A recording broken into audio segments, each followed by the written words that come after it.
তো বন্ধুরা, আজকে তো সেই আড়তে গেছিলাম, তোমরা দেখলে। তো আড়তে যাওয়ার পরে যে যে মাছগুলো কিনেছিলাম সেটাও দেখিয়েছিলাম। তো আজকে যে মাছগুলো রান্না হয়েছে তার মধ্যে দেখো, এটা হচ্ছে ইলিশ মাছ, এটা ছিল গলদা চিংড়ি, আরও রাখা আছে। তো আমি একটা থালায় নিয়েছি, একটা এখানে আছে আর বাকি রাখা আছে। যেহেতু সবার খাওয়া হয়ে গেছে, আমি অনেক দেরি করে খাচ্ছি। এখন ঘড়ির কাঁটায় বাজে দেখো 5টা 10, বিকেল 5টা 10-এ খাচ্ছি। আর এখানে আছে হচ্ছে পমফ্রেট। তো এই হচ্ছে আজকে রান্না হয়েছিল।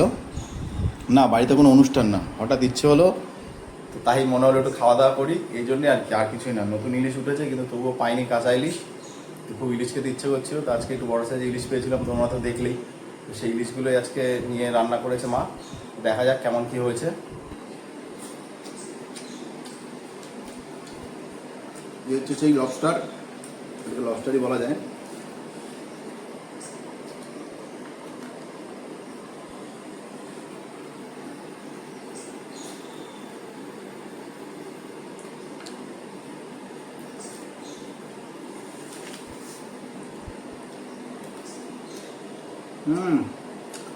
দারুণ টেস্ট, আর একদম পুরো জ্যান্ত চিংড়ি ছিল। আমরা যে আড়তে গেছিলাম, চিংড়িগুলো নিয়ে এসেছিলো একদম বসিরহাট থেকে। তো চিংড়িটা অনেক অনেক মজা। তো চিংড়ি দিয়ে খেয়ে নিই, তারপর বাকি খাবারগুলো কেমন কি অবশ্যই বলবো। দেখো পমফ্রেটটা,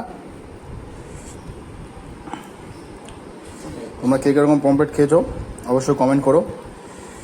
তো দেখি, একটু খেয়ে দেখি।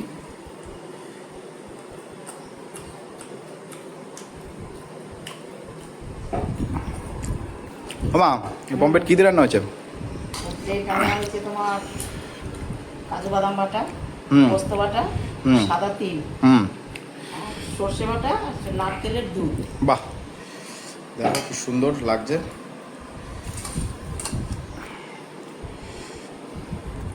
একটু পমফ্রেট দিয়ে খাই দেখি, তোমাদের সাথে শেয়ার করি।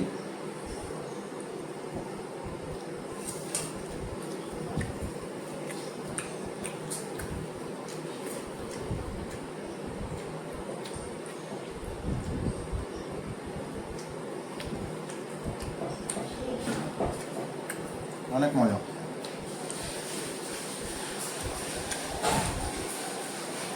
তো এখনো ইলিশ মাছ আছে, তো যেহেতু অনেক বেলা হয়ে গেছে এত মাছ খাবো না। ইলিশ মাছটা আজ রাতে খাবো। তো ইলিশ মাছটা রাতে খাবো, সেটাও তোমাদের দেখাবো। আপাতত ভিডিওটা এখানে স্টপ করছি, দেখা হবে আবার নেক্সট ব্লগে।